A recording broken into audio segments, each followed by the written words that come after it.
Daily. You're listening to Nothing But Niners. This is Kyle Juszczyk, and you're listening to Nothing But Niners. So now they've got to start from deep in their end of the field, and Garrison Hurst takes advantage of it. He takes the handoff, hits to his right, gets to the 20. He's in the 30, needs to cut in. He comes back up the right sideline, breaks his hard tackle, comes down to the 30. He's down to the 20. He's down to the 10. He's down to the 5. He's in the end zone. Touchdown! Touchdown! 49ers! 96-yard run from scrimmage. Garrison Hurst breaking tackle after tackle, sweeps down the sideline. Throws off bodies like clothes after a marathon. Young, back to throw.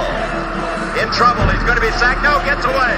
He runs, gets away again, goes to the 40, gets away again, to the 35, that's back at the 30, to the 20, the 50, the 10. He died. Touchdown, 49ers. Third down, Alex takes the snap. Alex looking down in post, and it's good. Touchdown! Touchdown 49ers! It is second down. Ryan takes the snap, throws the slant to the left side. It's Russell intercepted. The 49ers pick it, and Navarro Bowman is redemption.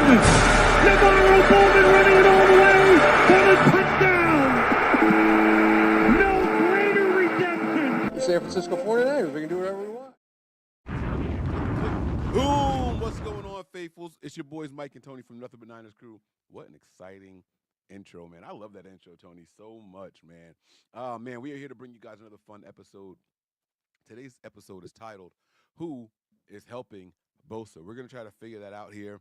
Is there someone in the NFL? Are the Niners going to do one of those crazy draft day trades where they acquire already proven talent?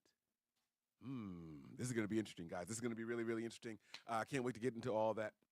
We're going to run through some formalities first, and then I will toss it over to my guy, Tony. If it's your first time here, guys, make sure you guys subscribe to the Patreon, man. Y'all see it right there below. It's patreon.com/NB9ERS. Follow the instructions scrolling across the bottom of the screen. Hit that like button, then subscribe, and then turn on your notifications so you know exactly when we are going live. Give us a follow on some of our social media platforms. We're going to start with Snapchat and X. Those handles are Nothing But 9, ERS. That's the number 9. And then we have Facebook, Instagram, and Twitch.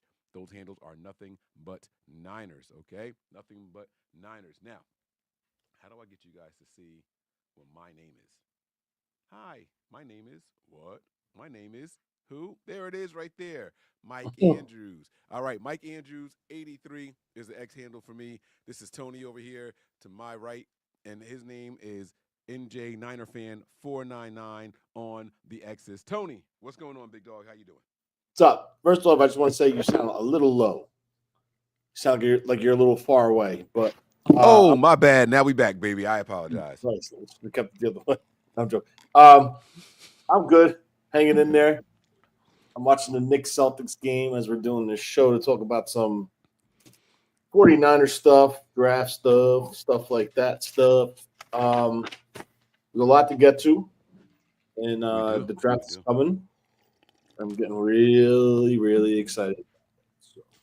Are you excited? Are you in a good way? Or are you nervous, like anxious? Like how do you really feel about this draft process? Because the closer we get to the draft, Tony, the more pressure I think is on Kyle and John. And I don't know if they're ready for this amount of pressure that I'm personally putting on them. Like, I feel like this is make or break for their maybe careers. Not saying that if they don't do it this year, they're out. But I think that this season right here could be the last straw. This could be when Jed begins to start to turn the other page and look for other guys, especially now that Jim Harbaugh is back in the NFL. I think, well, first of all, I've been watching the draft since middle school. That's a very long time. My dad used to let me stay home from school and watch. He used to order me sandwiches and stuff. I would sit at my little snack table at the time and just he'd be at work and I'd be watching the draft, writing notes, reading my publications. I used to buy the Mel Kiper Bible back in the day. He used to buy me. So I've been watching the draft for a very, very long time. And it used to be 3 days back then. That was really cool. But just so you guys know, it's 3 days now too. I don't know what he meant by that. No, like 3 days, I think it was laid out different. It was like, because tonight, what they did now to make it 3 days now is they put round one by itself. So it used to be, shit, I don't remember how it was. But I remember watching it for 3 straight days. My dad's be like, I don't know how the hell you do this, but whatever, I did it. So getting back to the main part of the question as far as Kyle and John, I don't think there's no pressure on them now that they're feeling as far as from fan base or anything. That I think John Lynch put the pressure on himself when he went to the podium at the combine. No, at the owners meeting and said, well, you guys do know there's a draft coming up soon. The minute he said that as an answer to questions as far as letting all these people leave your roster and not bringing talent back to your roster other than the pieces that they added here and there, but like significant talent, like, tier 2 people, not even tier 1, tier 2 people. Like, right. The minute he responded with that, he put the bullseye on his chest. I'm sorry. I think that's what it is. It's little things like that just keep happening that make me say, like, they're cocky. They took a serious gamble. They, for all intents and purposes, have the owner coming out saying, yeah, we want to extend Brock. Brock is now the guy. I think that hurts the 49ers in negotiations when the owner comes out and says that. I think that's something that's going to count against them at the negotiation table. Your owner wants me here. So let's stop beating around the bush here. Don't come in here with no $42 million. I'm worth more than that, so you can miss me with that nonsense. You got the comments that you're talking about there. You guys were a little inactive during free agency, and you let a lot of talent walk out the building. Well, you guys know that there's a draft coming up, right? So now you're banking on these guys. This team has never banked on draft players coming in here and contributing year one. Never. They didn't care whether or not Kinlaw was going to be able to come in year one. They said, oh, well, the knee, well, he's not here to be a starter day one. He's not here to replace DeForest Buckner. Those were his words.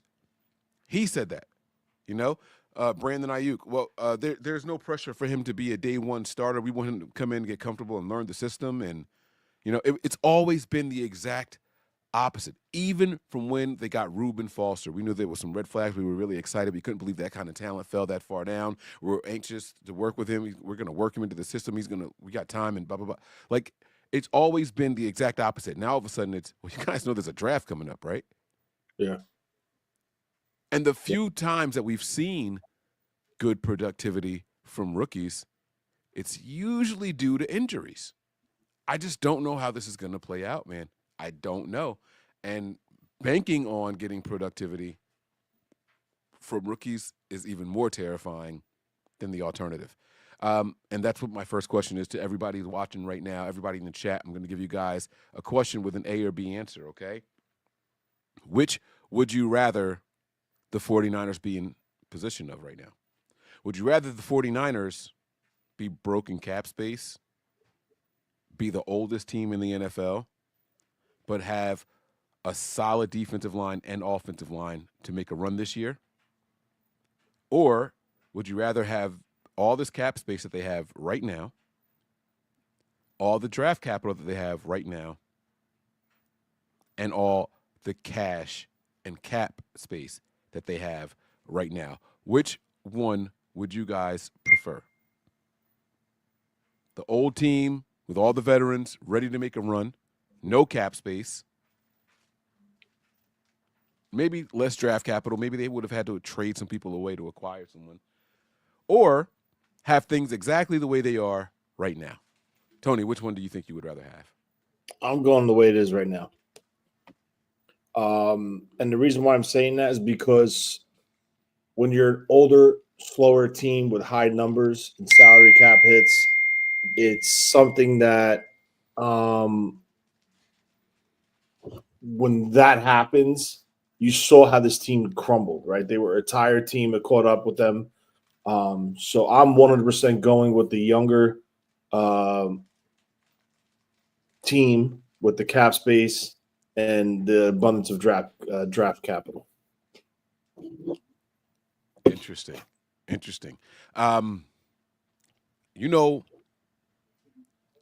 I think, and this was kind of a loaded question.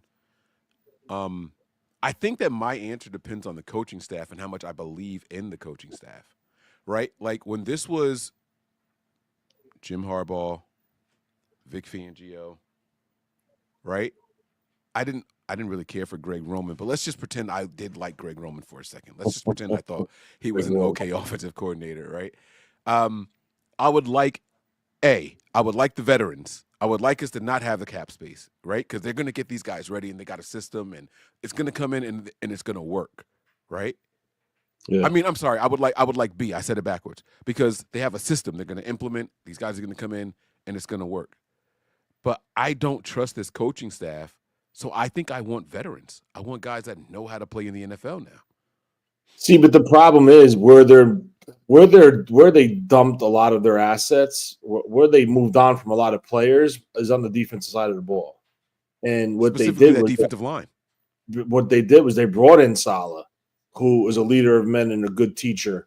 They brought in Gus Bradley, who is pretty much second in command of this defense under Pete Carroll as far as what this defense became and how it attacked the NFL.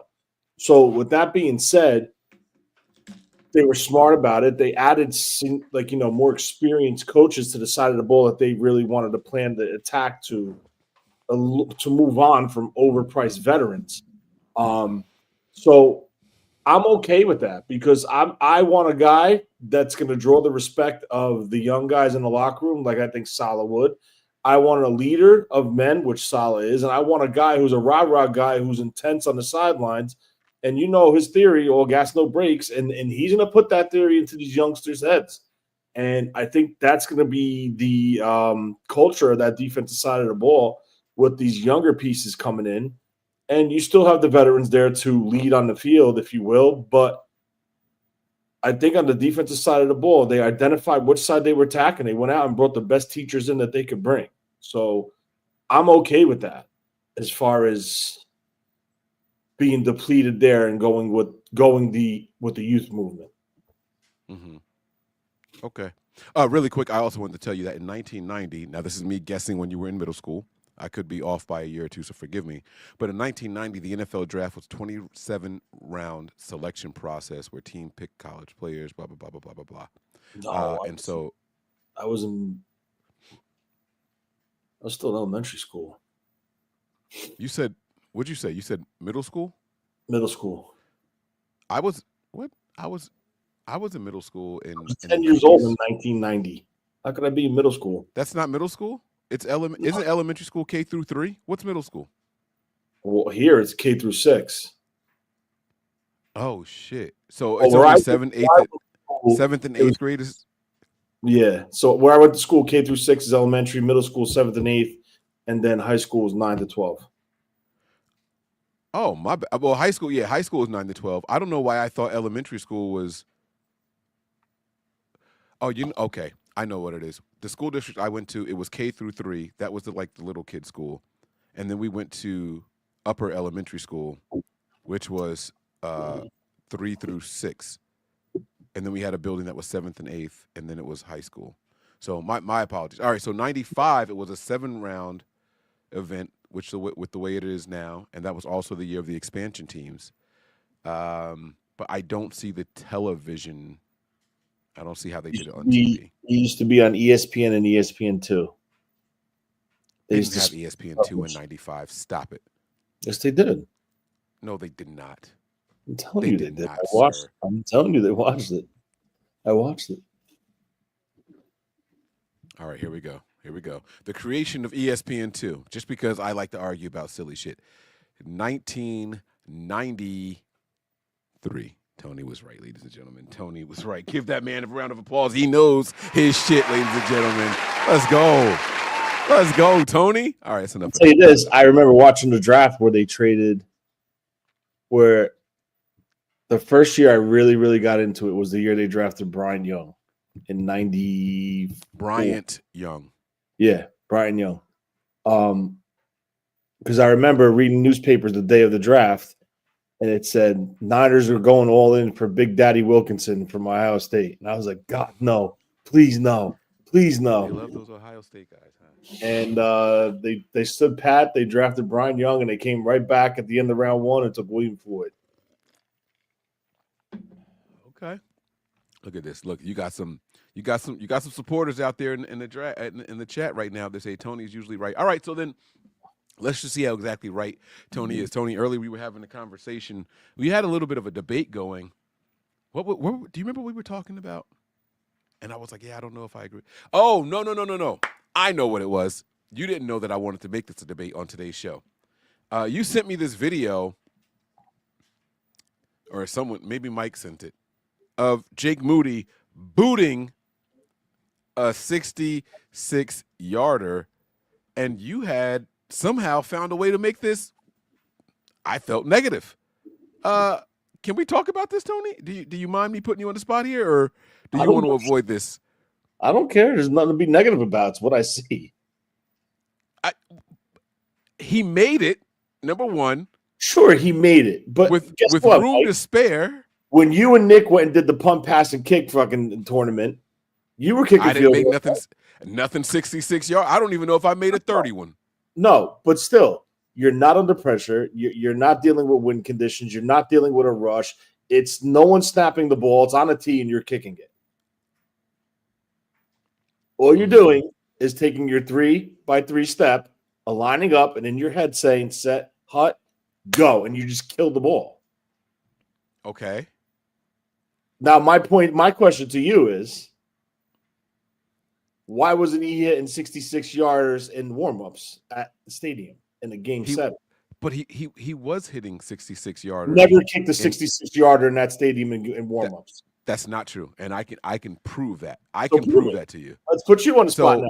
Because every game yarder in Levi's, no way. Listen, way.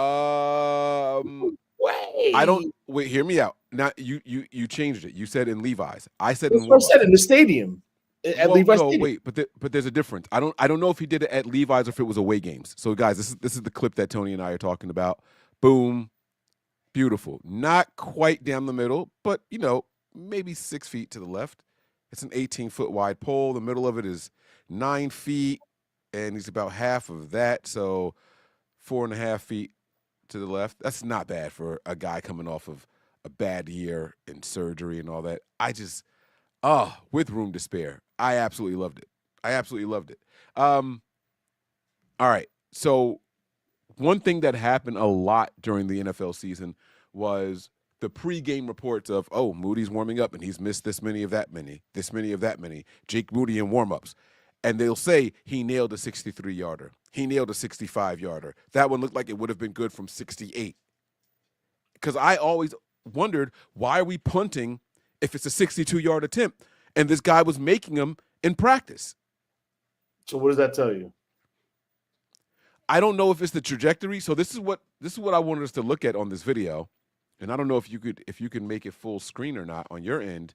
But does this look like it's going to clear the offensive line? Because I think it would. I think this got pretty good pop. I think this went up. It wasn't one of those line drive joints. Look at this. That thing got pretty high pretty quick. It got high. If you had a big defensive lineman that got up, it might have been tipped. But it would clear the backs of the offensive line. No, I'm serious, Mike. Look at it. I don't think you like Jake Moody, Tony. Mike, listen to me. This is where you're wrong. It has nothing to do with liking or not liking. I'm telling you what I see. This right here, great. Whoop-de-doo. He kicked from 66 yards under no pressure. Show me in a game where how about this? You tell me one time this season where you saw him trot on the field and says, he's good. He's got it. Never, because you never felt that way. Stop. This season? Yeah. No, because he was coming off of come on, that's not fair. Even You're taking before. his worst year. I felt confident in the kid. The kid was an 85% kicker his first year. He wasn't terrible. I felt confident in him for the most part. How his ball, when he kicks it, his ball hooks immediately. Like you watch Jason Tucker kick, boom, it's straight down the middle of the thing. It splits the pole that holds the uprights. Like that is a good football kicker. Like that is a guy where boom, it's going straight up. Boom, it's going straight up. Bang, it's done. What I see with him, he swung his legs so damn hard just to get that ball through, just to hit from 66 yards, that you saw the ball like, whoa, like that. Like, Justin, did I say Jason Tucker or Justin Tucker? I'm sorry. Justin Tucker. My bad. It's so good. I the knew kick who you meant. Yeah, I knew who you meant. But, like, it's just shit like that. And then, like, I mean, I don't know if the Niners might have rushed him back off of the injury. If that's the case, then that's on him. But in order to be an NFL kicker, a field goal kicker in this league, you got to put the shit behind you and move on and refocus yourself. Clearly, he can't do that because he shit the bed for the remainder of the season, and they were kicks that were not like, all right, I understand. It's from 53. It's from 55. Bro, he was missing extra points. That's not an NFL kicker. I'm sorry. In my eyes, I don't see that as a reliable NFL kicker if you can't nail an extra point. That's just my opinion. So I just searched Jake Moody warming up. I don't know what that is. Ooh, nice shot. Okay. Oh God, I swear I put Jake Moody. Now I'm not going to find anything that's actually matching the words because none of this says warming up. I hate the way that they did X. Like X used to actually, like, if you typed in a search, it had to match every word. So this isn't going to do it now. But I specifically recall during the season people like tracking his warm-ups. There were even people tracking his kicks at the way they were tracking Trey Lance versus Jimmy Garoppolo, right? Like they were tracking Jake Moody back then, and he was nailing 60-yarders, remember? Like that's what I'm saying. This wasn't new. He's nailing 60-yarders in a non-game setting. That's the difference. Of course. Okay, so then if you're saying, of course, you understand what I'm saying as far as the 66-yarder. Number one, he'll never make it. He'll never attempt a 66-yarder because I don't think that's not his fault. I'm just saying. Hear me out. I'm just saying. I don't think Kyle trusts him, and I don't think he can make a 66-yarder in a game setting.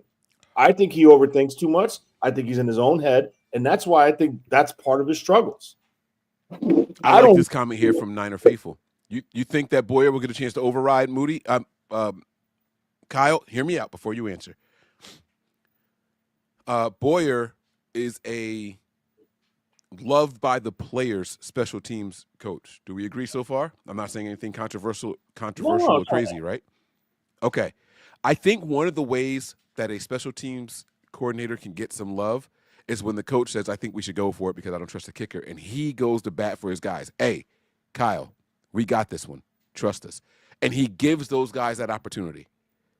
So what I'm asking you now is, do we see the Niners call a timeout where they line the team up to go for it, and then they run the special teams unit out there? We saw it last year. Kyle would try to draw him off sides. It wouldn't work. He tries to field goal. No. Okay. Yeah, Kyle does that fake. We're gonna snap it, and no one falls for shit all the time. That's what you said, right? But that's not what I'm talking about. That's not what I'm talking about. I'm talking about when they. Okay, so you're right. That's a bad example. Fine. Do you think that if there's ever a point where we see Jake attempt his longest field goal attempt in the NFL this year? Is there a scenario where he kicks his career longest? Possibly. If he's there, absolutely. I think there's gonna be a shot. I think Boyer is going to override Kyle, or not so much override. It's ultimately Kyle's decision. I think that it's ultimately Kyle's decision. However, I think Boyer's going to be like, yo, my guys can do this. They're ready for this moment, Kyle. Like, you got to trust us. And I think it's going to make some differences down the stretch. It could, but I also think Boyer has been doing a ton of due diligence on different kickers on all different levels of competition. He's been to several kicking camps across the country with his assistant that they pulled from the Titans and observing kickers and punters. Right. So that tells me he didn't like what he's seen in his evaluation of Moody. He doesn't feel comfortable with it. He doesn't have the trust there. and he's going to bring somebody in to compete. I don't even think it's going to be a veteran. I mean, it could be a veteran, but I think he's also going to bring in an undrafted free agent or a guy that, that's being plucked off of the UFL team or something like that to come in and compete. Shoot. That's right. Those games are back on now, too. I don't know if you guys are watching. Yeah, to come in and compete for an opportunity to be the kicker for the 49ers.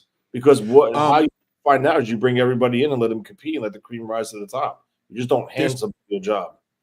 There's two benefits to bringing somebody else in to compete against Moody right now. One is to say, we're not just giving you this job. I think that there should be a veteran looking over Brock Purdy's shoulder to make him feel a little bit of pressure. I think we should do the same thing for Jake Moody, right? The difference is you can't really do it in season, right? You're not keeping two kickers just to keep some pressure on your No. I'm talking about camp and stuff like that. Right. So I'm with you on that. The second positive to that is Boyer's in-house. Boyer did not draft you, kid. That guy has no loyalties to you at all. So you're putting that extra pressure on him where now Moody has to say, I got to show him I'm worth keeping. Here's what I'll say. I'm going to make this declaration right now. We are, 17 days from the draft. We are probably 17 weeks away from preseason football, and I'm going to say it right now. If Jake Moody makes this roster, he will be an above 90% kicker in the NFL this year. If he makes this roster. Boom, baby. Yeah. Preseason shit, baby. I'm doing it. All right. Vic has a quick question for us here, Tony, and we're going to talk about some Bosa stuff. He says, help me out, please. Aiyuk will be traded this season or not? On the count of three, say yes or no. Okay, never mind. No. There it is. That's it. I'm with you. No. Aiyuk was never going to be traded, Vic. No team in the world, I don't care if you're a baseball team, was calling for the rights of Brandon Aiyuk. That guy's knee.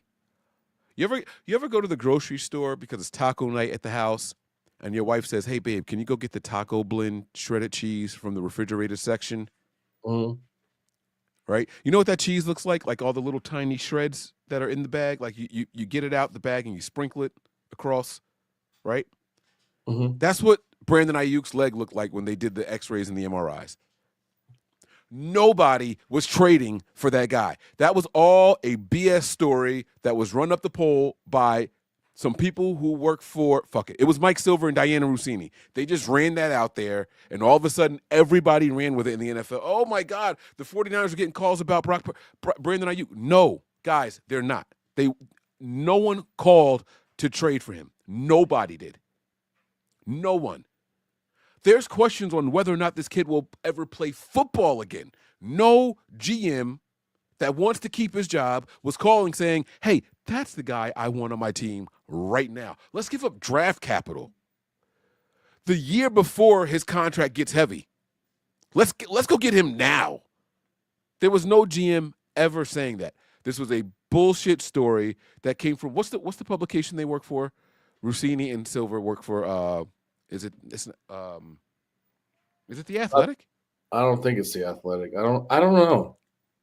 God, they keep switching these guys. I can't keep up with them. Mike Silver works for the same people that she works for. Does she? Does he? Yeah. Hold on. Now I'm Googling over here. It is The Athletic. I was right. He works for The Athletic. And so I'm telling you, and you know what hurts me the most about Diana Rossini? What? She's from Jersey. She's the only Jersey person I consistently dump on. She's the only one because she just makes up so much bullshit. So much bullshit. She also works for The Athletic. Fuck both of them. I said it. All right. Now, Callie, I see you two challenging me. Mike only capping for Moody because most fans want him out of here. I want him out of here too based off of what he did last year. Let me be very clear. I just don't know if it was him or the injury. That's all I'm saying. I never said that he was going to be. I said if he makes the roster because the Niners can let him go and everyone would feel like it was justified. The fans are tired of you. Kyle and the coaching staff is tired of you, and there's a new defense special teams coordinator. There's no one here to save your job, Jake Moody. So you either earn it or you get the hell out of here. That's all I'm saying is if he earns it leading up to week 1, he's going to be a phenomenal kicker. That's all I'm saying. If they let him go, you won't see a single shed tear out of my eye. I won't be singing It's So Hard at all because it won't be hard to say goodbye to his ass. He can go. He can go, baby. You know what I'm saying? That's all I'm saying. All right. Let me see. Do we have any other questions in the chat? Anything you want to get to, Tony, before we get to our next subject? No, let's go. Go right to the next one. I didn't see any questions, though, if you're asking. I've been looking. All right. So the topic of today's show is who is helping Bosa. We have this beautiful graphic that was created by some genius, I guess. I don't really know who created this graphic, but it looks absolutely phenomenal for today's show. If you guys haven't seen it, just like jump out and then jump back in. I mean, it is absolutely incredible. The art on this thing, man. I don't know who did it, but it looks great.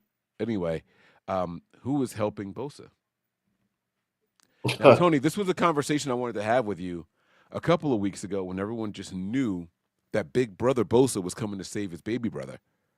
And then it turns out that Mama Bosa was wrong because she wanted her brother Bosas to play together. And neither brother Bosa thought that the other brother Bosa was coming here to play because they knew for a fact that this just wasn't a fit.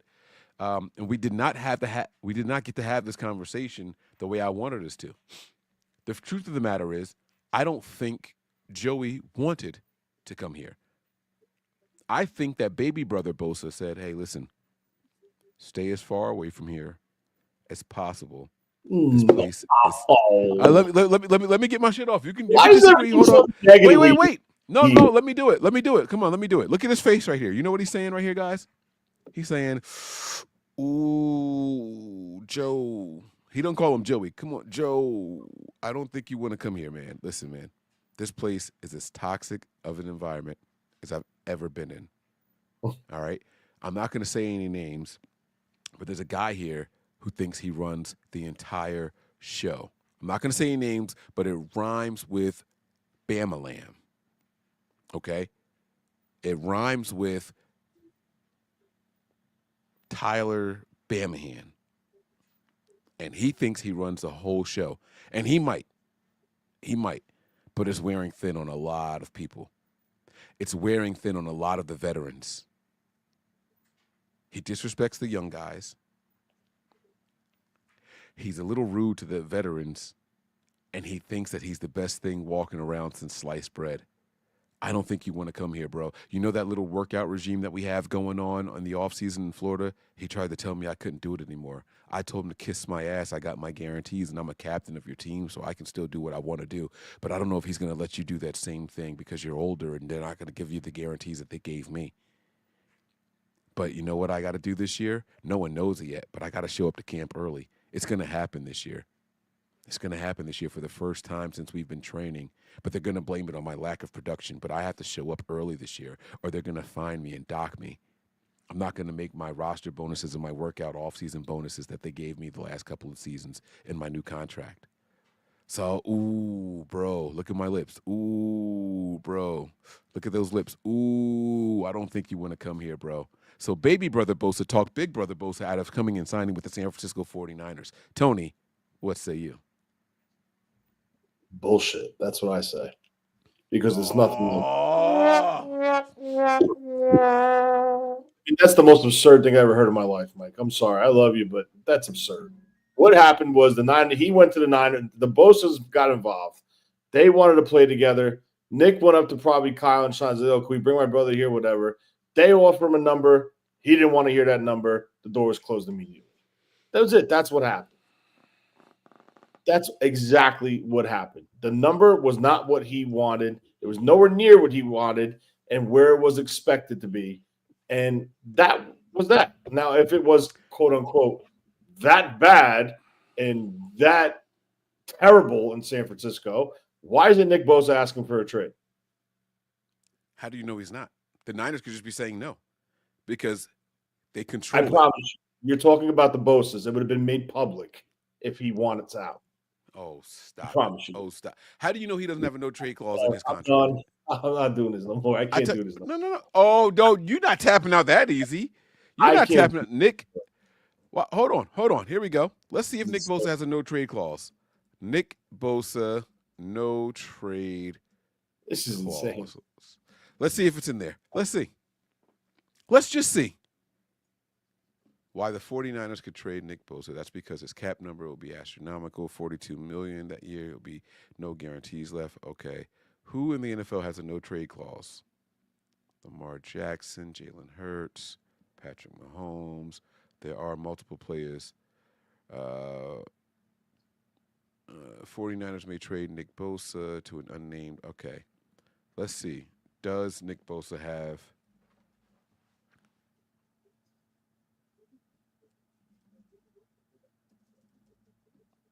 Why isn't my A showing up? Have a no trade clause. All right, let's see. 49ers signed Nick Bosa to a record-setting contract extension. Contract details. It doesn't say whether or not he has a no trade clause anywhere. But I'm willing to bet that that's why. It's because he has a no trade clause in there. Oh, 40. Here it is. Look at me doing some freaking digging. While Deshaun Watson was on the trade block, the 49ers, who were interested in Deshaun Watson, could not include Nick Bosa in said offer because he has a no trade clause. Nick Bosa has a no trade clause in his deal. Now, boom, baby. Baby. Before you celebrate your small accolade, is a no trade clause. Wait. No. I'm talking. Excuse me, bitch. You heard what I said. I don't repeat myself. But does the no trade clause mean that a player has to approve and accept the trade, or does it mean that the Niners cannot trade him at all, no matter what, if he approves and or accepts a trade? A no trade clause is a veto where he could say, "I'm not going." He has a mutual no trade clause. They can't just trade him, and we can't trade, and he can't request a trade. Okay, so if the Miami Dolphins say we're willing to give you X, Y, and Z and take his contract, you don't think that Nick Bosa will go to Miami? He can't if the Niners don't want him to. But what I'm Both saying, sides. You started this with you can't trade him at all. I'm telling you they could trade him, but it's got to be approved by him and his agent. Wait.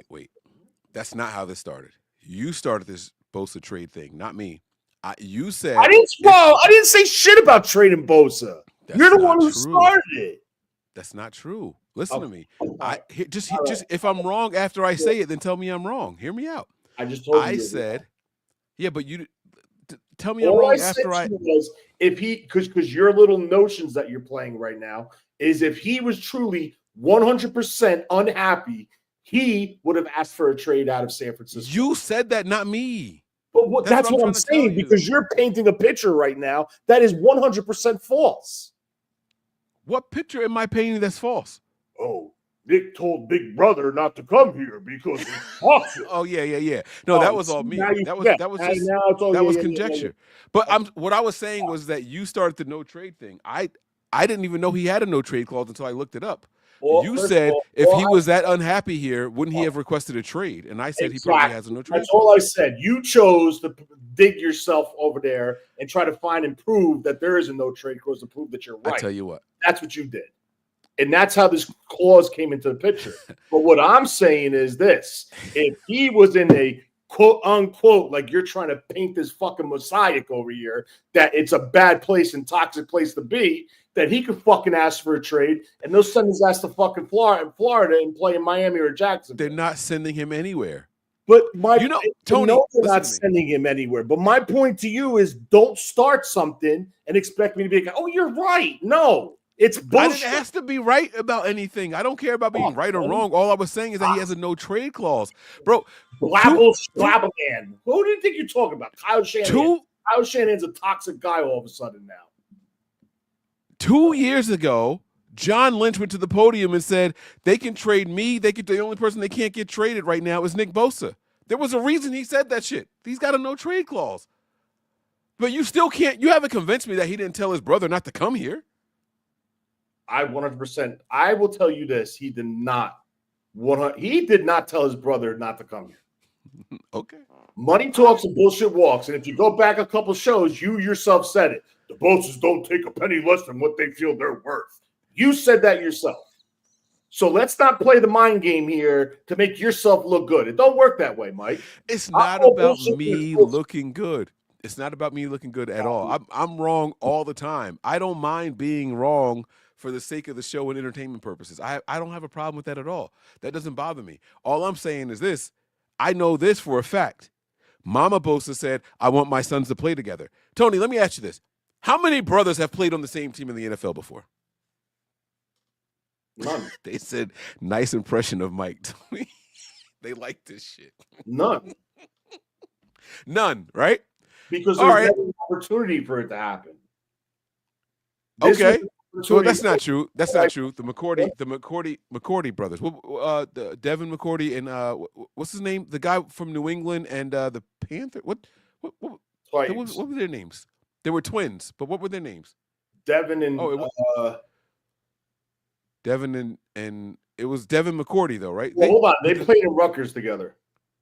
No, but I meant in the NFL. I meant in the NFL. I don't know the other one's name. Devin and was it Devin and like Jason? Jason McCourty. Yeah. Jason McCourty. There it is. But did they play together in the NFL? I don't know. I don't think so. I don't know. I thought the Barber twins at first, but no, they didn't. McCourty brothers, NFL. Let me see if they ever played together in the NFL. Either way, the Bosa brothers had an opportunity to do something that no one else has ever done.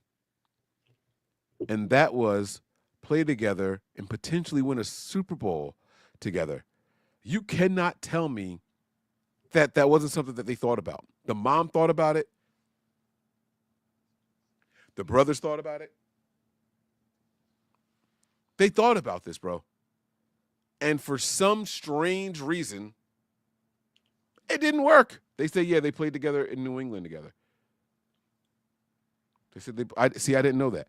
You got the Watt brothers in the NFL together, but they didn't play. Oh, wait. Oh, that's right.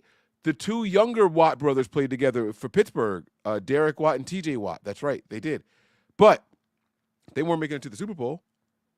If we solidify the edge rusher on the opposite side of Nick Bosa, there is a good shot that this defense is really good, top 5, and we have a shot of making a run for the Super Bowl. Listen, Joey Bosa has made all the money he's going to make in the NFL. You're telling me that you don't think that he came here because of dollars and cents? Honestly, Tony, honestly. I honestly want you to tell me that. Well, I will tell you straight to your face, 100% it came down to dollars and cents. When we drafted Nick Bosa, we all said the 49ers will have their hands full when it comes down to negotiation with the Bosas. It's proven track record. The Chargers had it. The Niners had it. And Jesus Christ, the Miami fucking Dolphins had it when his father was playing for them. It is what it is. So hold on. How about this? If the 49ers gave him $15 million to sign 1 year, you don't think he would have signed with the 49ers? Say that again? If they just gave him $15 million for 1 year to come to San Francisco and play with the Niners for an opportunity to win a Super Bowl with his brother, you honestly could sit there and tell me he would not have considered it and he would not have signed here? I think Nick told him, don't come here. I do. Now, what did he do? Do you know what his offer was? Because $15 million seems like a lot. If he was offered 10, he signed for 12 in Buffalo. Mm-hmm. New York state tax, Cali state tax, they're kind of on par for each other. Maybe that would have been enough to sway him. But let me ask you this. If both states offer 12 and your baby brother is saying don't come here. But what I don't understand is where are you getting this notion that he's telling them not to come here? What? What Don't brother? make me say it again. Don't make me say it again. Bro, if I was an athlete and my brother says, Tone, I want to come play with you. I'm at the end of my career. Let's play together on the same team. The last time we did this, we were in high school. Let's try to do it as a pro. Let's try to do it. I'm not going to say, bro, this guy's a stickler. Don't come here. But yet, I'll keep my hand open, collecting my paycheck, putting on a 49er helmet, and competing every week and week out for the 49ers, where he's loved by that stadium when the fans are in it. And they all rave about it. But just because we have a dictator as a head coach called Blabble Shabble Blabble, a.k.a. Kyle Shanahan, now all of a sudden, little Joey doesn't want little Nick doesn't want Big Joey to come play with him. Stop, bro. Stop. Please stop. It's not true. Stop. Stop. Why would he do that? I don't know, brother. I don't know. But listen, here's what I do know. This comment here from MDS803. Wait, what the hell? Where's your ding at? I sent you a text so it would go ding. Oh, I shut it off because it was loud before. Oh, damn it. I like that ding. I wanted the ding when I said this part right here for MDS. He says, good thing he didn't come here. I didn't want Big Brother Bosa coming here. I thought he was washed. Huh? That's a different story. No, I know. I'm saying all this. I do think that Nick talked his big brother out of wanting to come here. Let me separate that from I didn't want Joey here. So I want to separate it. But I do think that Nick was saying, hey, stay away. This team is not good. I think I've been saying it for 3 months now. There's a black cloud over this football team, and it's Kyle Shanahan. That doesn't mean that we can't win with him. Doesn't mean that he's not good. I think Kyle Shanahan, much like Jim Harbaugh, rubs people the wrong way, and the players and coaches get tired of it. I do. I'm not looking for anybody to agree with me at all, but that's sincerely how I feel. I don't think it's a coincidence we can't get good, top-notch players in free agency to come here. I don't think it's a coincidence we can't get good, top-notch coaches and coordinators to come and coach under Kyle Shanahan. If he's so great, why does nobody want to come work or play for him? I think that there's a black cloud, and that black cloud's name is Kyle Shanahan. That's where I'm getting all this from. Saleh got his start with Kyle. He probably felt indebted to Kyle. That doesn't tell me shit. That doesn't tell me anything. Then I have nothing further to say. All right. So let's get back to who's helping Bosa. Tony, would you trade for Hendrickson from the Bengals? No. What? Absolutely not. You don't think he's worth playing here? No, because Nick Bosa told him not to come here because it's Are you fucking kidding me? It's ridiculous. It's we got a dictator for a head coach. You have a bitch as an owner who's cheap. So yeah, no, he ain't coming here. Okay. So are you saying that there's no player that's going to come here and play? Probably not, because there's a dark cloud. That's why. No one wants to come here. I'm just repeating what you're saying, so I don't know. No, but I don't want you to speak my thoughts. I want your thoughts on things. I have no problem verbalizing how I feel about things. There's no dark because of Kyle Shanahan. So just that's bullshit. So I mean, I don't know. You can call me fucking petty all you want. I can give two fucks what you think. But what I'm saying is this: the bullshit game, the head game that's being played here, it's ridiculous. You could say no one wants to come here. They just went out and signed the number one free agent 2 years ago. The number one free agent they went out. Who?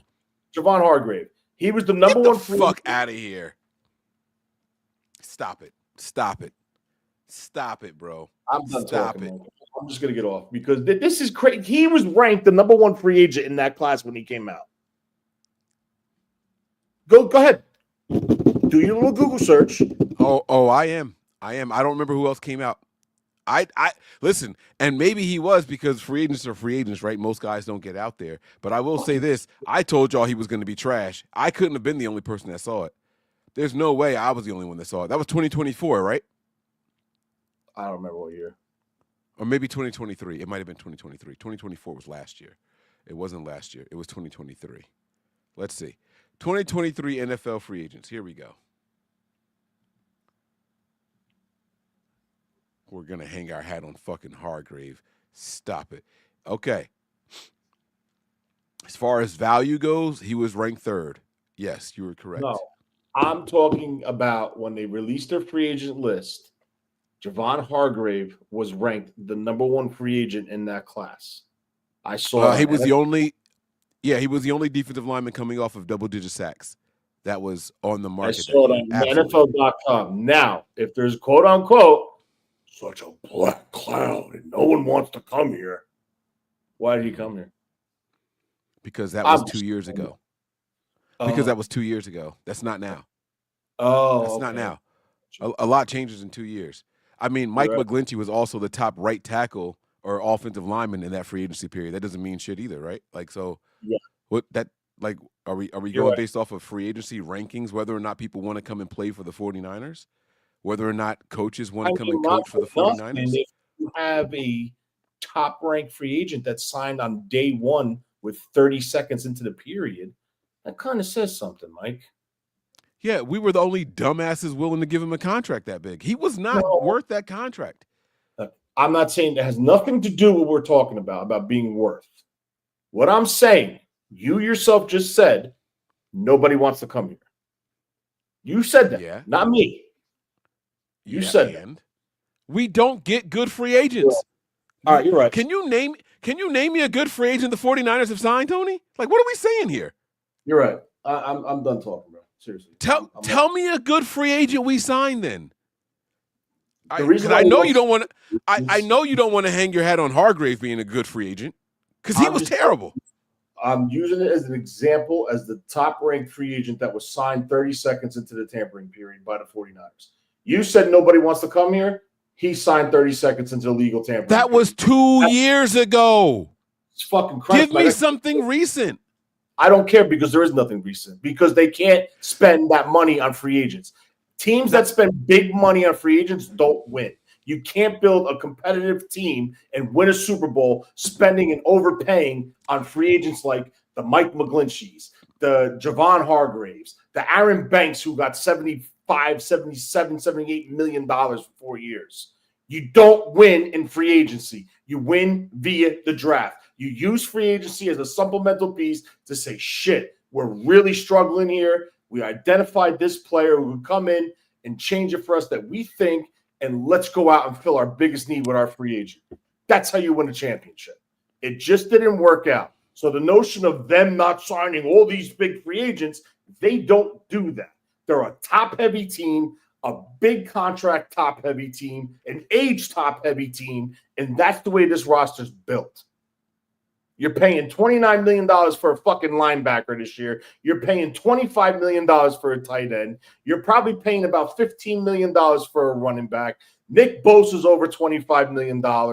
So what are we talking about? Not only don't they do it, I don't think they can do it. And that's kind of my point. It's one about don't, it's one about can you. And I don't think the Niners have the ability to sign top. Huh? This is where the head games come in. So you just said they don't sign. But not only do I think they sign, they can't sign. So now this is where the head game comes in. They can't. The Niners, the same exact year that the Niners signed Hargrave, they wanted Josh Oliver and Juan Thornhill, the safety and the tight end. They couldn't get them. Those guys don't want to come here. Those guys don't want to come here, bro. The Niners have been going after these players for every single offseason. And you're sitting here naming Hargrave like, oh, we did it once. There was nobody before. There was nobody before, and there was nobody after. They don't do this. They don't do it because they can't do it. this is where you're wrong. They can't afford to give these players the money that they want. If they could, and if they chose to, those players would sign in San Francisco. I'm telling you. We're playing a hypothetical game. I think you're wrong. You think I'm wrong. And D Ford was a trade. He wasn't a free agent. He was a trade. He was a trade. Javarius Ward didn't have a huge market. I like this comment here by SD. He's arguing for you. He says Quan Alexander, Richard Sherman, Javarius Ward. I'll give you the Richard Sherman one. How about that? I'll give you the Richard Sherman one. Now you want to say Richard Sherman's a good sign? You yourself said he was washed up. Now he's a good sign.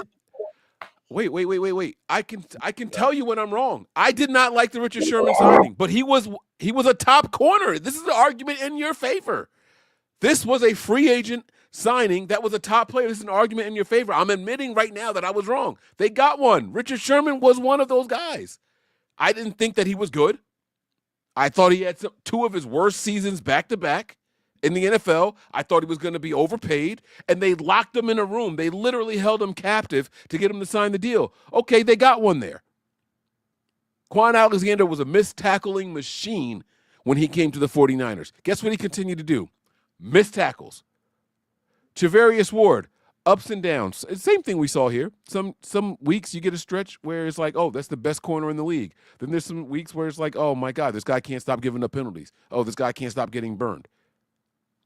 We overpay for those guys. We overpaid for Quan. We overpaid for Javarius Ward. I don't think the $13 million a year for Richard Sherman was crazy, though. So I'm not mad at that. Was he a top free agent guy that year? Yes. And did we get a good deal on him? Also, yes. I will tell you guys, they did it twice. They got top free agents in Richard Sherman and Javon Hargrave. That's it.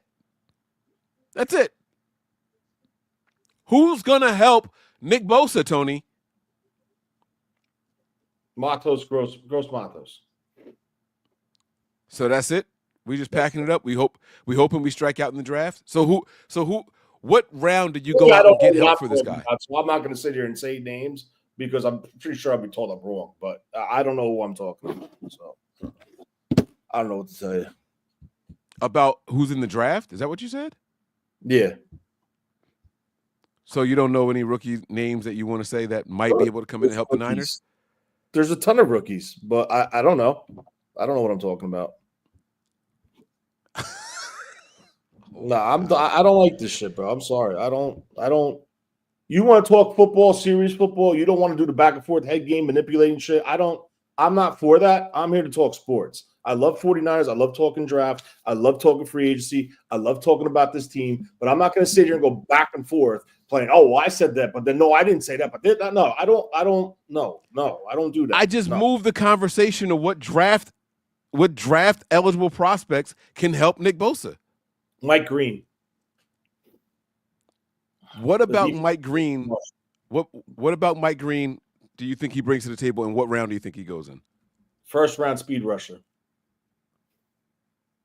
Is he worth picking at 11, or do we trade back to acquire a guy like that? It depends on how the board falls. It depends on what goes on. They're doing their due diligence on him to see what his background issues is, what his off the field stuff.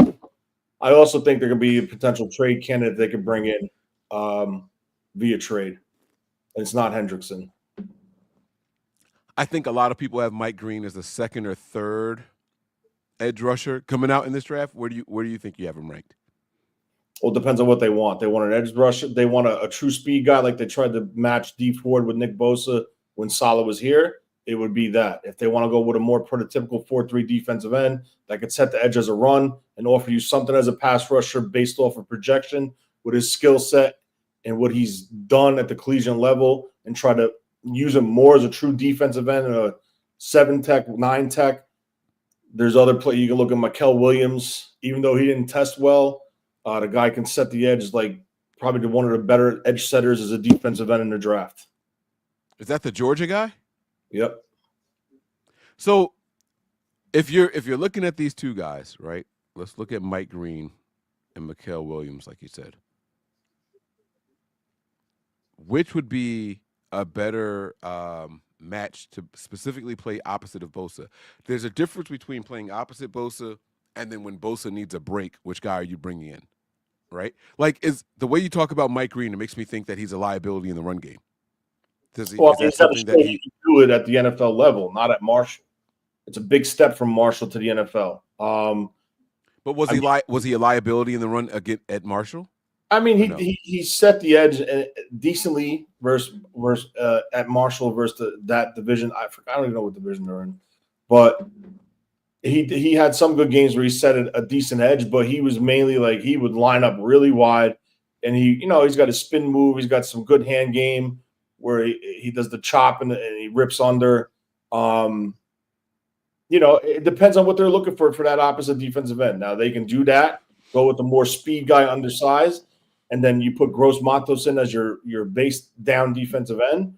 Or, I mean, they need to come away with a starting piece that's going to have a big role on his defensive line, whether it's defensive tackle, defensive end. People are saying offensive tackle, but I'm not drafting a left tackle. I'm not drafting a right tackle and say, oh, well, we're going to draft him for the future, but we're going to put him on left guard right now. I don't think that's the best thing to do. Right now, you have a lot of openings on that defensive line. You need to add pieces. And remember what John Lynch said, where we're depleted, don't forget we have the NFL draft coming around the corner. So that's why I think it's going to be they're going to focus on the defensive line. I think they can go definitely defensive line in the first round. I like what you just said there. I guess where I get a little nervous is if you're going defensive line at 11. Tell me if I'm wrong here. If you're going defensive line at 11, you can't go defensive tackle then, right? Because isn't this a deeper draft for defensive tackles than it is for edge guys? Like you're going to get the better choice at 11. It's a deeper draft for the inside of the defensive line. So tackles, it's going to be a little bit deeper. It depends on what type of edge are you looking for. There's some other edges down that you could get later in the draft, like the Walker,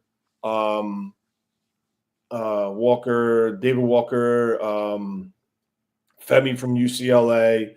Oh my fucking list. I'm not getting Femi from UCLA. Who's that other dude? You can bring in a guy like I gotta get it. I don't have the fucking names in my head. The defensive end from LSU, Swinson later on. Hold on. See, and then Sin, while you look it up, Sin is saying something that I guess is what I'm saying. Shouldn't edge be the selected pick because it's the more premium position? If defensive tackle is so deep in this, that means that the other positions, the good players at those positions, are the rarity. We should strike while we're in striking distance to get a really good guy.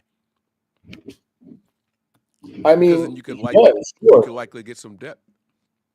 But the problem is, and this is what is very confusing about the top half of this draft with the defensive ends.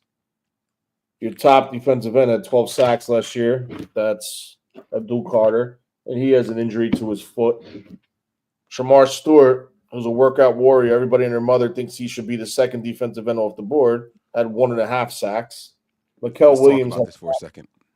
5.5 sacks, but is an excellent edge setter and plays the run pretty damn well. Pierce, who has a little bit of issues off the field, not off the field, but a little bit of question about him, had 7.5 sacks. Mike Green had 17 sacks last year, so he's your leader in the clubhouse for the sacks on production. But they're going to blame competition. Landon Jackson's another one that's being spoke of with the Niners. Donovan Erzurako out of Boston College had 16.5 sacks. Again, 6'2", 250, undersized, long arms. So there's players that if you choose to go, if Mason Graham falls to 11 and you feel that that's the guy for your defensive tackle, you could double back in 43 and you could pick from a group of like the Landon Jacksons, the Erzurako, the Kyle Kennards, even though Kyle Kennard might be a little bit lower. I think Pierce and all these guys will be off the board by then. I'm just trying to see later on. I mean, if you really want to go later, you have a Josiah Stewart who's 6'2", 250, really undersized. David Walker from Central Arkansas. Braden Swinson, 6'4", 250. Fidel Diggs, who had an excellent combine workout, 7.5 sacks last year. And that's pretty much it. That's all I got on this one. But Callie, just to answer your question, he says, Tony, how is Mike Green versus the run? I guess I from what it sounds like Tony said, it's kind of to be determined because it wasn't against the level of competition that he's going to be facing in the pros against the run, right? Like, so I think it might be. To see him do it at this level to get a fair, like, okay, you see the talent. I mean, the kid's strong. There's no doubt about it. At the Senior Bowl and the one-on-one reps, he literally like forklift Josh Connolly, who I like as an offensive tackle, and put him right on his backside, like literally off the ground, feet in the air, and just planted him. So the kid has the upper body strength. The kid has the base to do something like that. But the question is, how is it at this level? How is it when now you're dealing with, okay, an offensive coordinator sees a 6'2", 6'3", 250-pound defensive end that's known to be aggressive upfield. They might run at him. They might test him out. They might try to attack him and see how he responds. And it's at that point you'll have your answer as far as how he is truly against the run. I mean, it's a hard evaluation to do based off of watching Marshall. Give me another mic to cheer for is what I say. Cynthia says here, I say no to Shamar Stewart. Tony, I promise you this. If the Niners draft Shamar Stewart, y'all are going to have to cover the next 30 minutes of the draft on your own. I'm not going to shut down the stream, but I'm not talking for 30 minutes. I'm going on a 30-minute strike. If the Niners, like, what about Shamar Stewart says, yeah, he's the one? Because he lost 20 pounds and he ran a sub-4 540. That's why. I mean, shit, I lost 73 pounds on Ozempic, and I'm not entering the draft. Like, they better cut that shit out. They better cut it out. That is dangerous. That is so dangerous. They have to stop. They got to stop. Let me see here. Next Karate Kid says, Mike Green sounds like a good pick if we can go back to pick 15 and get an extra third or fourth. I wouldn't chance letting him get away. If he falls to you at 11, Tony, there you go. Are you mad if we stay at 11 and get Mike Green? I mean, they got to look at the run. They have to. I think the Niners. I think if they're on the clock and Shedeur Sanders is sitting there staring at him, as well as Ashton Gentney, I think you're going to get a team that's going to come up or call the 49ers to try to come up and get that pick for either one. Preferably, I think it'll be more towards Gentney, but I think that they could move down. The question is how far. I mean, there's rumors now saying that Pittsburgh is like really interested or doing their due diligence on Shedeur Sanders as a fallback option for if Aaron Rodgers doesn't sign with the Steelers. So that could be another option as well. Blackbeard says, how come no one is talking about free safety? Will Robert Saleh roll with Jair Brown? I think Jair Brown's going to be given an opportunity to compete.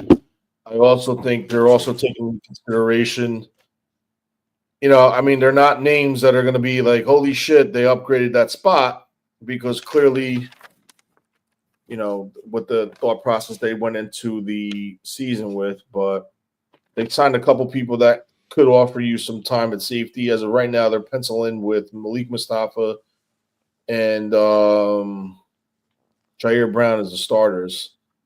So it'll be interesting. I mean, they draft one or they wait. What's weird to me about that is I think that Jair Brown and Malik Mustafa should switch positions. I would put Jair Brown in the box and make Malik Mustafa the safety. Like, how crazy is that? I mean, the free safety. I think that Malik Mustafa reacts better and has a little bit more speed than Jair Brown, and that's why I would make him the free. And I think Jair Brown works really good in the box. I think they both work good in the box, but I think it would kind of hide some of the deficiencies that way. I think Brown is a liability at free safety, where I don't think Mustafa would be as much of a liability at free safety. Yeah, that makes sense. Who is Nick Emmanuel? The safety from South Carolina. And how would you feel if he was the pick at 11? I would not be happy. Way too early for that? It's not that it's early. You have to right now. You have to look at their roster and say, if a game started tomorrow, where do we not have players to put in? Defensive tackle, linebacker,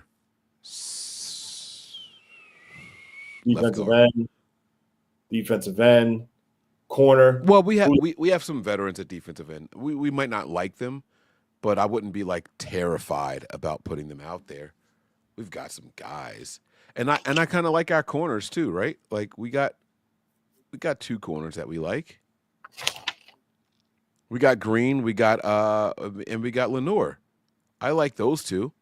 I don't think all 3 of them you got to like all 3 right away, but 2 out of 3 you can make do with.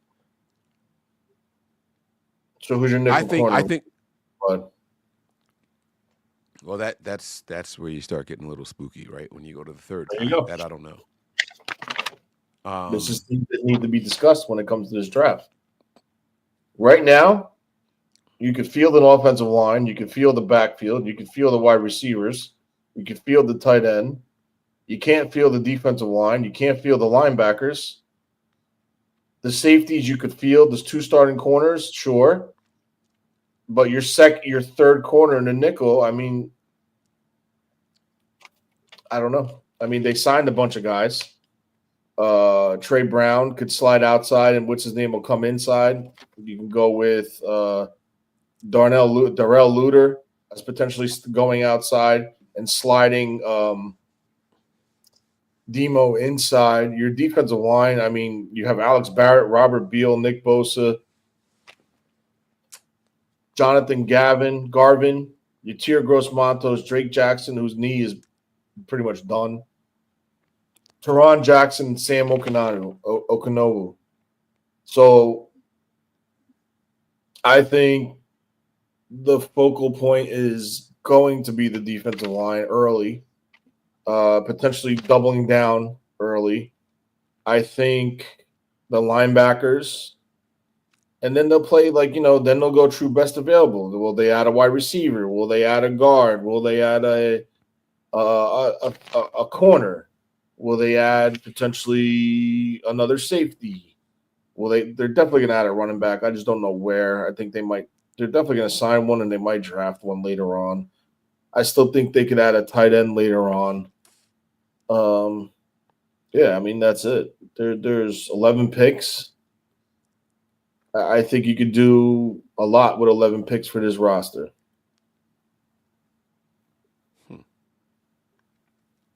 Adding pieces, I mean, of course. No, for sure. All right, so forget names for a second. Who is helping Bosa? My question is, will the majority of Nick Bosa's help come from an NFL veteran or a rookie? What's your final answer? I think it's going to be both. I think it's going to be both on magnitude at different levels. It's going to be a defensive tackle and a defensive end. I mean, I don't know. You can specify who's going to help Bosa. I think there's 3 spots open for competition right now.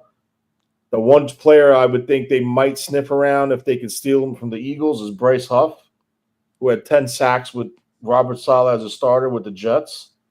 Saleh's back in town. Maybe they bring him in. I mean, we'll see. We'll see what they're going to do. All right. So if I ask where is Nick Bosa's help from the defensive end position coming from? If I said rookie or veteran, where would you say? I think that could be both as well. I think it's going to be I think they can add a veteran. I don't think it's going to be Henderson. It's not going to be someone that's going to command. The guy's looking for a big extension. You can't have two defensive ends making $25 to $30 million. We saw that how that worked with wide receivers. That's why one's no longer here. So, I mean, they can go Green. They can go Mikel Williams. They can go in round one if they feel defensive tackle's really that deep. They can bounce back later and go with those other names I mentioned before. But, I mean, I don't know. It's gonna be so much fun.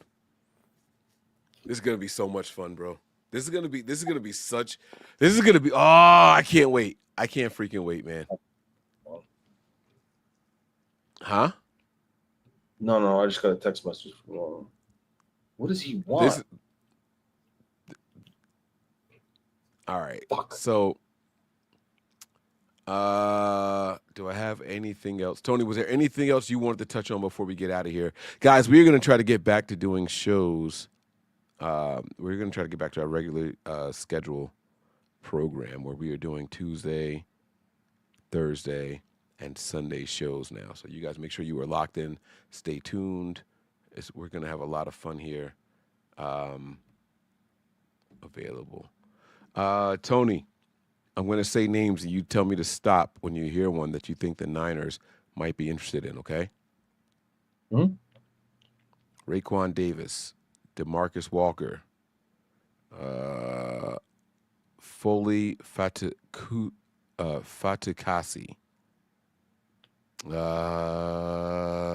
Brandon Graham, Emmanuel Agba, John Jenkins, Jerry Hughes, Linval Joseph, Dwayne Smoot, Tano, oh Jesus, Passignon. I'm not saying that again. Jonathan Bullard, Jonathan Hankins, Taven Bryan, Maurice Hurst. A familiar name? No? All right. Jihad Ward, Daniel I don't know how to say his last name. Khalil Davis. All right. William Golston. Brent Urban. James Smith Williams. Travis Gibson. I think I'm getting to the end of the list, guys. Oh, Jordan Phillips. Quentin Jefferson. Kyle Pico. God damn, my eyes are starting to water trying to read this list. Armon Watts. Carlos Watkins. Carl Lawson. Is Tony still on the show? I can't. I'm still here. Okay. All right. You're still here. Okay. All right. Carl Lawson. Deshaun Williams. Damone Harris. Chris Rumpf II. James Lynch. Marlon Davidson. I have to sneeze. Eric Banks. Bruce Hector. Michael Dwumfer. He was with the Niners. Huh? He was a Niner. He's a little short, stout nose guard. He was like 6 foot, 330 pounds, stocky dude. Played the run well, but I don't think he'll come back. Janarius Robinson. No.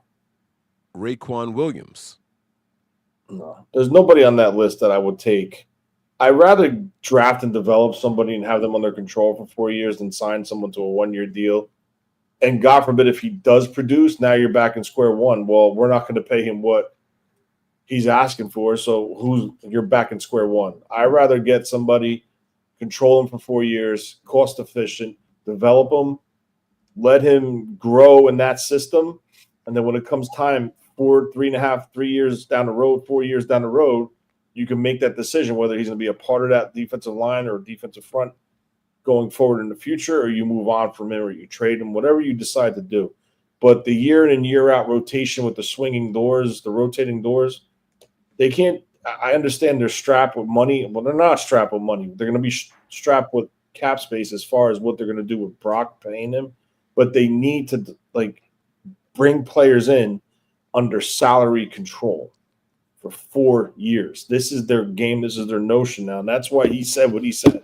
Well, you do know there's a draft coming around the corner. So I think they changed the whole philosophy in banking on the draft and using free agency of a piece here, a piece there. But the piece here and piece there are true 1 year deal guys.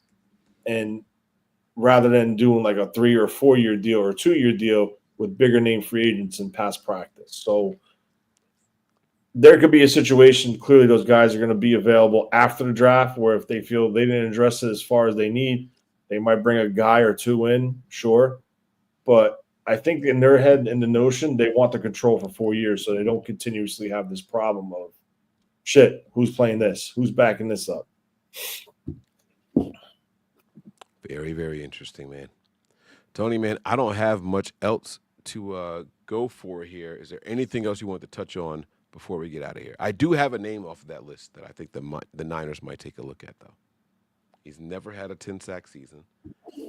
But there's this guy named Carl Lawson. I don't know if you guys remember him from the Bengals. This guy always had a lot of potential and never really seemed to get it going. He's 29 years old. He'll probably be 30 by the time the season starts. But he's a veteran guy. I think the Niners might actually try to take a look at a guy like him. Anybody remember Carl Lawson from Cincinnati? Anyway, he might be a good guy that they pick up later on in the draft. Tony, anything else before we get out of here, man? Any final thoughts? Nah, just draft time's coming. Just, it's getting close. A lot of rumors are going to start flying of interest. There's already new rumors saying the Niners are interested in trading up in the draft, which I highly doubt they will. I think, if anything, it's going to be trading up in from the second into the bottom of the first round, potentially, if someone falls. But that's pretty much it. Okay. Mark says he never truly recovered from his Achilles tear. Mike, that Achilles tear was in 2021. If he's not better by now, he should go ahead and retire. And that's the only reason I'm saying his name now. So, because that was 4 years ago. So we'll see what happens, man. We will see what happens. Mark also said Taven Bryan and Raekwon Davis spent time with Gus Bradley in Indianapolis. Mm-hmm. We will have to see. We will have to see, man. All right, guys, listen, that's going to do it, man. This is going to be a lot of fun, man. We're getting ready to turn up. I'm buying bigger and better green screens. I am wrapping the entire draft room in green screen. Tony is going to help me vandalize this hotel suite. We are going to put holes in all kinds of walls with push pins and green screen and tape and gunk and all that stuff. We're taking paintings down, and it's going to look like one big, massive war room. I can't wait to go out there and do this. It's going to be a lot of fun, man. Get your wings ready, ladies and gentlemen.